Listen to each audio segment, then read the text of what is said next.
बोल पैम सोम श्री सदगुरु महर्षि में ही परमहंस महाराज जी की जय। गुरुदेव का प्रवचन सत्संग सुधा भाग 4। परम पूज्यपाद संत सदगुरु महर्षि में ही परमहंस महाराज जी के वचनों में बंदो गुरुपद कंच कृपा सिंधु न रूप हरि महामोहतम पुंज जासु वचन रवि कर निकर धर्मानुरागी प्यारी जनता। संसार के जितने प्राणधारी है सबको अपना सुख बहुत पसंद है। अपने सुख को छोड़कर कोई भी आनंदित नहीं होता है। सुख के लिए सभी कोशिश करते हैं, इसके लिए सभी परिश्रम करते हैं। सुख को पहचानना चाहिए। बच्चे खेल कूद में सुख समझते हैं, कुछ दिनों के बाद वे खेल कूद को छोड़ देते हैं। जिस तरह वे बचपन में खेलते हैं या तो विद्या अध्ययन करते हैं अथवा घरों के काम में लगते हैं। जवान लोग विषयों को भोगते हैं, उसमें सुख मानते हैं। उम्र बढ़ने पर फिर कुछ ज्ञान ध्यान की बात समझने लगते हैं और तब इसी में सुख मानने लगते हैं। सबको इस सुख के लिए चेष्टा करनी चाहिए। धर्म को सभी चाहते हैं, लेकिन बिना कर्म के धर्म नहीं होता।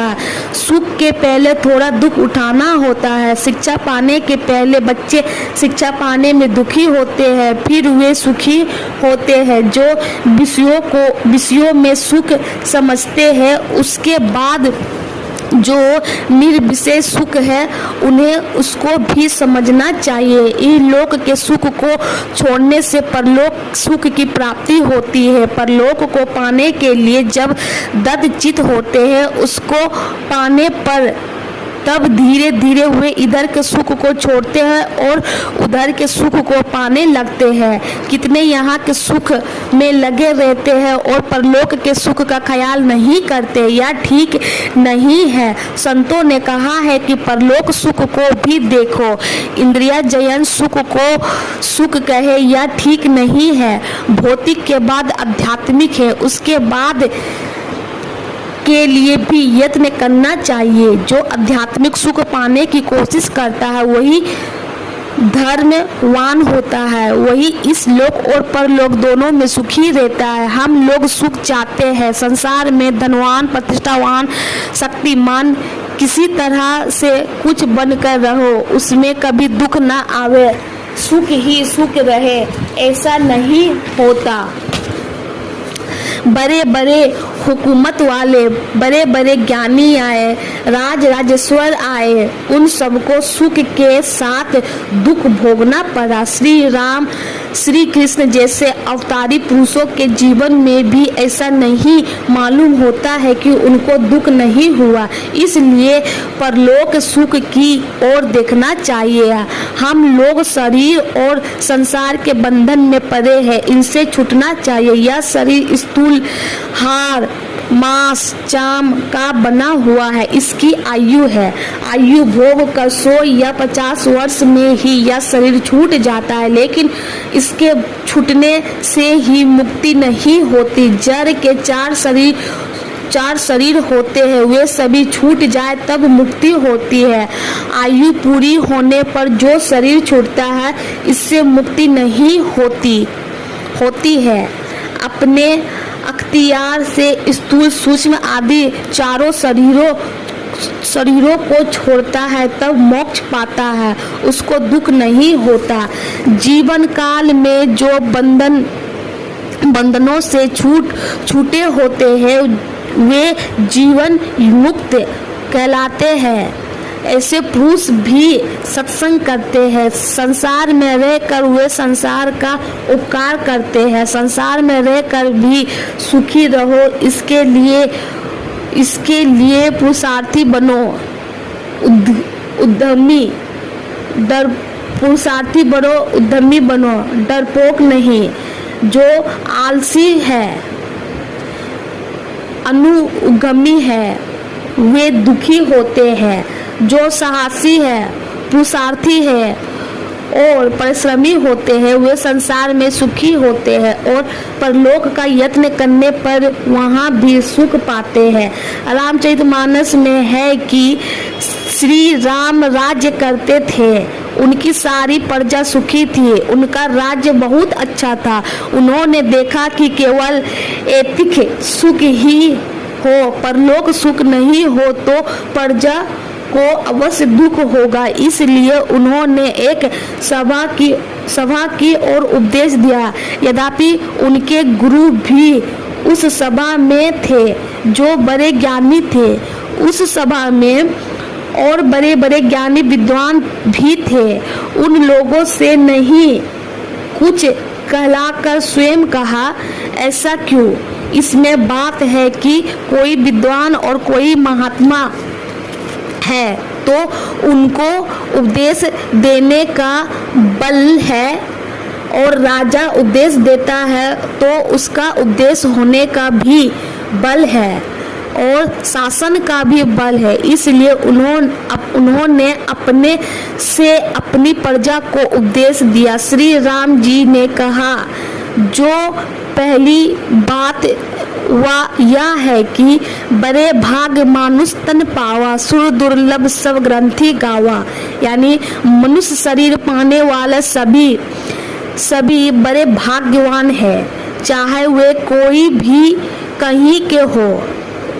हो और कहीं के हो। एक नीच कुल का व्यक्ति अगर मोक्ष का यत्न करके उसको पाता है तो उसका सुख जैसे उसको मिलता है। उच्च वर्ण के लोग अगर यत्न करेंगे तो उनको भी वैसा ही सुख मिलता है। आप देखते हैं कि मनुष्य ही बाघ, सिंह और हाथी को भी काबू में करके नाच तमाशा करवाता है। आप जानते हैं कि आराधना के द्वारा देवताओं को भी मनुष्य वश में कर लेते हैं। इसलिए यह शरीर बहुत उत्तम है, जो कि देवताओं को भी दुर्लभ है। इस शरीर को पाकर यदि आप पशुओं की तरह विषयों में लगे रहो तो क्या हुआ? आप किसी रूप को देखकर प्रसन्न होते हैं, शब्द सुनकर प्रसन्न होते हैं, रूप, रस, गंध, स्पर्श और शब्द, ये 5 प्रकार के विषयों को लोग भोगते हैं। इन्हीं विषयों के भोगों को सुख कहते हैं।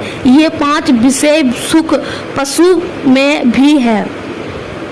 ये 5 विषय सुख पशु में भी है। सांप विषैला जंतु है। शब्द से उसको ऐसा प्रेम है कि शब्द सुनकर मस्त हो जाता है और नाच दिखाता है। उसको भी अपनी जिह्वा में जो स्वाद मालूम होता है खाता है। मनुष्य भी 5 विषयों में लगा रहा तो क्या विशेष हुआ? मनुष्य को सोचने विचारने की शक्ति है। मनुष्य अपने को जाने, केवल अपने शरीर को ही नहीं। पशु को अपने शरीर का ज्ञान होता है, अपने स्वरूप का नहीं। कितने मनुष्य तो अपने शरीर को ही जानते हैं और स्वरूप को जानने की कोशिश भी नहीं करते हैं। शरीर नाशवान है और जीवात्मा अनाशवान है।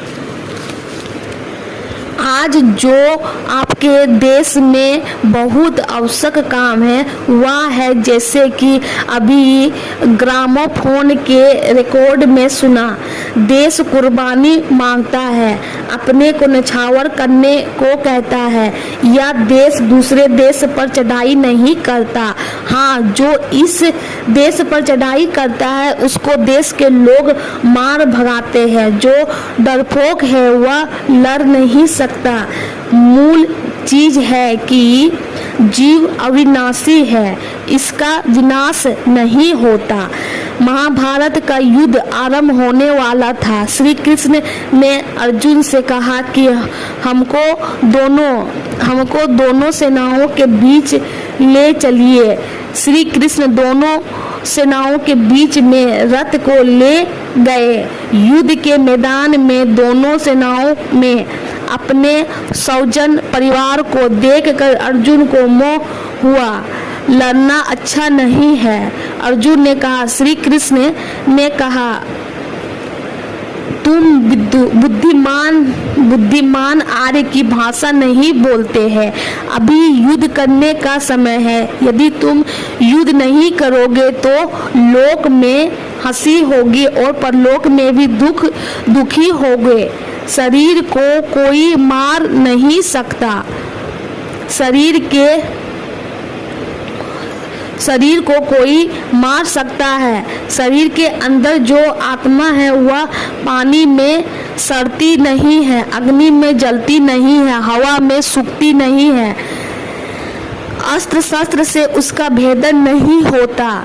मेरा मामा, मेरा दादा कहकर तुम अपने को क्षत्रिय धर्म से नीच गिराते हो।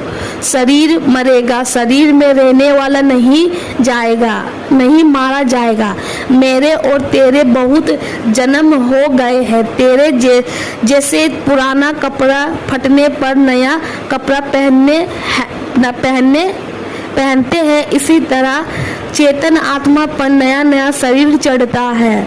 इस तरह उन्होंने आत्मज्ञान की शिक्षा देकर अर्जुन को मजबूत बनाया और कहा कि तुम युद्ध भी करो और परलोक चिंतन भी मत छोड़ो। इस तरह हमारे देश के लोगों को आज भी जरूरत है। आत्मज्ञान बलवान बनाता है और शरीर ज्ञान कमजोर बनाता है।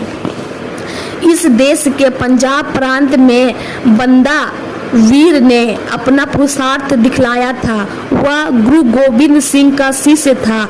जब वह मुगल बादशाह से पकड़ा गया था तो लोहे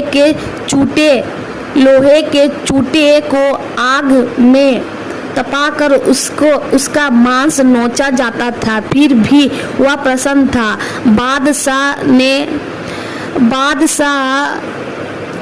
ने पूछा, तुम अभी भी प्रसन्न मालूम पड़ते हो, ऐसा क्यों? उन्होंने कहा, हमारे यहाँ श्रीमद्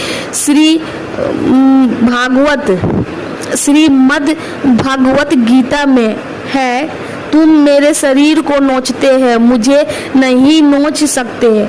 आत्मज्ञान के बिना आदमी घबराता है, साहसी नहीं होता, इसलिए आत्मज्ञान होना आवश्यक है। इसलिए श्री राम ने अध्ययन का ज्ञान उपदेश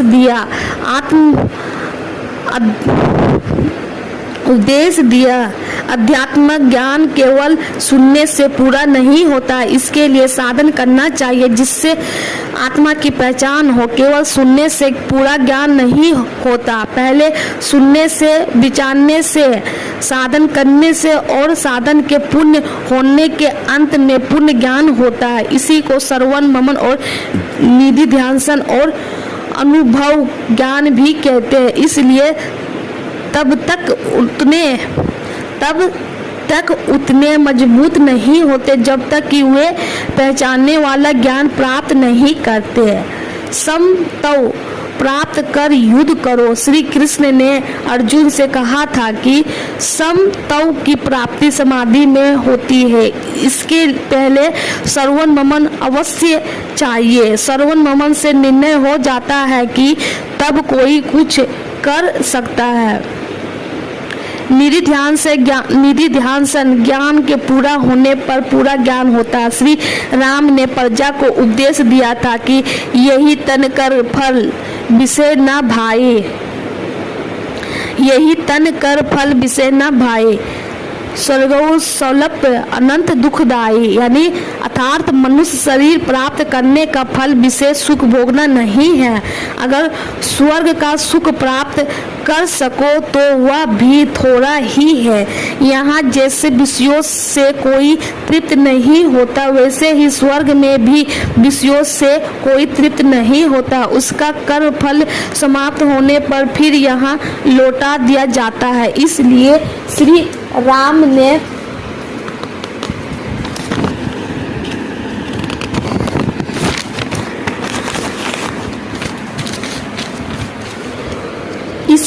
राम ने कहा है कि पंच विषयों को, जो पंच ज्ञान इंद्रियों से ग्रहण होते हैं, उनको छोड़ो। ये सुख पूर्ण नहीं है, अल्प सुख है। इंद्रिया ज्ञान के परे के सुख को पूर्ण सुख कहते हैं। इंद्रिया ज्ञान के परे के सुख को विशेष सुख नहीं कहते हैं। इंद्रिया ज्ञान से विशेष सुख वह है जो चेतन आत्मा से प्राप्त होता है, वह पूर्ण आत्मज्ञान का सुख है। उसी को निर्विषय सुख कहते हैं। श्री राम ने इसी सुख की तरफ संकेत किया था। अर्थात नर तन कर फल निर्विषय भाई, यानी इंद्रिया ज्ञान में आने योग्य नहीं है। यह तुम्हारा शरीर है, या इस शरीर में उस निर्विशेष सुख को पाने के लिए तुम कोशिश कर सकते हो, अन्य शरीर में नहीं। शरीर की विशेष कृपा होती है तब मनुष्य शरीर मिलता है। इसमें शरीर की कृपा है जो तुमको आगे की ओर बढ़ाती है। मनुष्य शरीरधारी उस सुख को पा सकता है जो सुख संसार समुद्र को पार कर मिलता है। जैसे नाव हो, नदी हो और मल्लाह नहीं हो तो उसको कौन पार लगावे, उसी तरह मनुष्य शरीर नाव है, संसार समुद्र है, इसमें सद्गुरु मल्लाह चाहिए। सद्गुरु उसको कहते हैं जो सत ज्ञान जाने, उसके अनुकूल अपना आचरण करे और औरों को भी इसकी शिक्षा दीक्षा दे। मल्लाह ठीक होता है तो नाव को खतरे से बचाता है। जो इस मनुष्य शरीर रूप नाव को चलावे वे सद्गुरु मल्लाह है। मनुष्य शरीर रूपी नाव को ईश्वर की कृपा रूप अनुकूल वायु प्राप्त है। अब चाहिए सद्गुरु। सद्गुरु पहले भी थे, अब भी है, सदा से होते आए हैं और होते रहेंगे। शरीरधारी सद्गुरु होते हैं, उनकी जो कोई खोज करता है वो सत्संग के अंदर में जाकर खोज करता है। कहीं संत महात्मा का नाम सुनता है वहाँ जाता है, खोज करता है तो कहीं ना कहीं मिल ही जाते हैं। जो इनकी बताई हुई युक्ति से कोशिश करता है वह मोक्ष को पाता है। श्री राम ने कहा था कि यह शरीर साधन का धाम और मोक्ष का द्वार है। मंदिर के बड़े बड़े छिद्रों को द्वार और छोटे छोटे छिद्रों को खिड़कियां कहते हैं। हम लोग के शरीर में 9 बड़े बड़े छिद्र हैं, ये द्वार है। संत लोग कहते हैं कि 9 द्वार में रहोगे तो संसार में भटकते रहोगे, और 9 द्वार के अतिरिक्त और भी द्वार है, वह बाहर में नहीं है, अंदर में है। स्वप्न में 9 द्वार से जो अंदर होते हैं वह थोड़ा अंदर जाते हैं, और यदि उस 10वें द्वार में जाओ तो अधिक अंदर जा सकते हो। जागृत, स्वप्न और सुसुप्ति से भी विशेष तुरिया में जाओगे। जैसे 9 द्वार में लोग बरतते हैं अर्थात उनमें आते जाते रहते हैं, वैसे ही इसमें 10वें में जाना नहीं होता है। इसके लिए क्रिया की जाती है, तब उसमें जाना होता है, और तब श्री राम के कहे अनुकूल निर्विषय की ओर होता है। यह साधन द्वारा होता है, और अपने देश में यह विद्या बहुत प्राचीन है। यही विद्या है जो सारे संसार को चकित करती है। सारे संसार में यहाँ से यह ज्ञान गाया है। यह विद्या डरपोक नहीं बनाती, कमजोर को भी बलवान बनाती है। इस विद्या का जानकार किसी से डरता नहीं है। श्री राम ने यह जानकार ही प्रजा को अध्यात्म ज्ञान दिया था और यह कहा कि विशेष सुख में लिपट कर कमजोर ना हो जाए। यह विद्या कहीं खो नहीं गई है। सभी इस विद्या को जाने, करे और सीखे। आप सभी अभी देश को जो जरूरत है वह यह है कि लोग साहसी बने। देश की मांग के मुताबिक देश के लोग ही तन मन और धन की कुर्बानी करें। बिना आध्यात्मिक विद्या के कमजोर हो गए। शरीर के बलवान होने पर भी अध्यात्म ज्ञान के बिना मनुष्य कमजोर रहता है। आध्यात्मिक ज्ञान संसार के सुख में लट्टू नहीं होने देता है, नित्य भोगी बनाता है। जैसे मात्रा के मुताबिक औषधि लेते हैं, उसी तरह मात्रा के अनुकूल विषयों को लेना चाहिए, क्योंकि बिना विषय के कोई रह नहीं सकता। बोल प्रेम से ओम श्री सद्गुरु महर्षि में ही परमहंस महाराज जी की जय।